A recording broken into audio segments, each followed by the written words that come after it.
Menurut laporan Kementerian Pendidikan Malaysia, ribuan kes buli dan salah laku disiplin direkodkan di sekolah pada setiap tahun. Isu ini membuktikan bahawa pembentukan sahsiah dan adab dalam kalangan pelajar masih membimbangkan dan perlu diberi perhatian. Di sebalik kejayaan akademik yang membanggakan, timbul satu persoalan.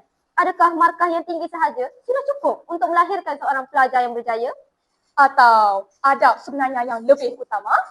Mari kita saksikan.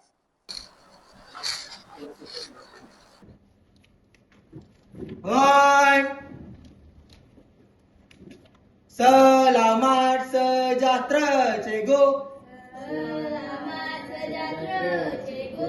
Ya, selamat sejahtera. Duduk. Khaira. Khaira, aku tanya tu. Kau ni.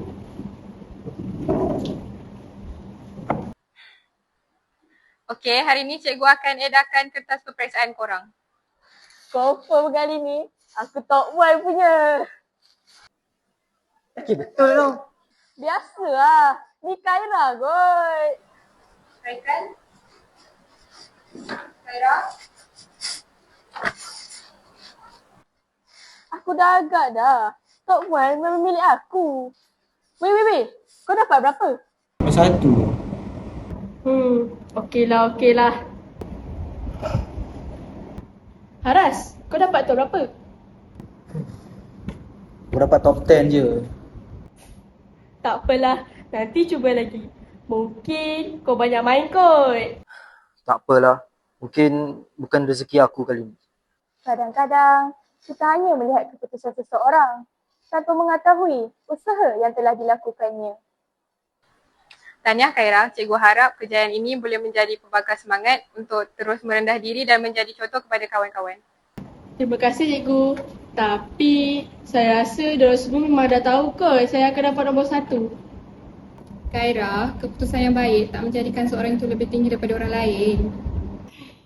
Itu fakta cikgu.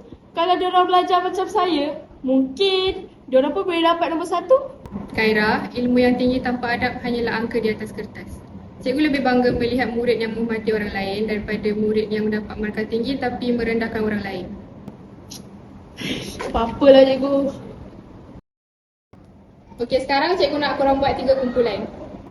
Saya buat sendiri je lah. Nanti markah saya jatuh pula sebab orang lain. Keyakinan itu penting, tetapi apabila keyakinan bertukar menjadi kesombongan, di situlah bermulanya masalah. Haras bukan pelajar nombor 1 pada awalnya, tetapi adabnya membuatkan dia dihormati oleh guru dan disenangi rakan-rakan. Hai, korang tengah tengok apa tu? Kadang-kadang kita terlalu sibuk mengejar tempat pertama sehingga terlupa untuk menjaga hati orang di sekeliling. Tahniah kepada Haras dapat nombor 4 dalam kelas. Markah boleh berubah. Kadang-kadang kita berada di atas. Kadang-kadang kita pula diuji. Weh, boleh tolong aku tak? Kau kan pandai, buatlah sendiri. Kalau kau nak, aku boleh tolong. Lepas semua yang aku dah buat kat kau, kau masih nak tolong aku? Semua orang pernah buat silap. Yang penting, kita sanggup berubah. Orang yang pernah disakiti akhirnya menjadi orang pertama yang menghulurkan bantuan. Cikgu, saya nak minta maaf sebab selama ni saya bersikap sombong. Tak hormat cikgu, masuk kelas pun tak bagi salam. Dan rasa diri saya ni lebih baik daripada orang lain. Cikgu maafkan kamu. Semoga ini menjadi permulaan kepada perubahan yang lebih baik. Aku pun nak minta maaf kat korang juga sebab selalu ejek korang. Buat korang rasa rendah diri, lagi-lagi Haras. Aku sedar sekarang, markah boleh naik turun. Tapi kalau dah hilang adab, kita hilang rasa hormat daripada orang lain. Aku pun maafkan kau juga. Kisah Khaira mengajar kita bahawa kejayaan bukan sekadar tentang mendapat tempat pertama. Akademik mampu membawa kita ke puncak, tetapi adablah yang menentukan sejauh mana kita dihormati. Ilmu menjadikan kita bijak. Adab menjadikan kita insan yang berguna. Jadilah pelajar yang cemerlang dalam akademik dan juga cemerlang dalam adab.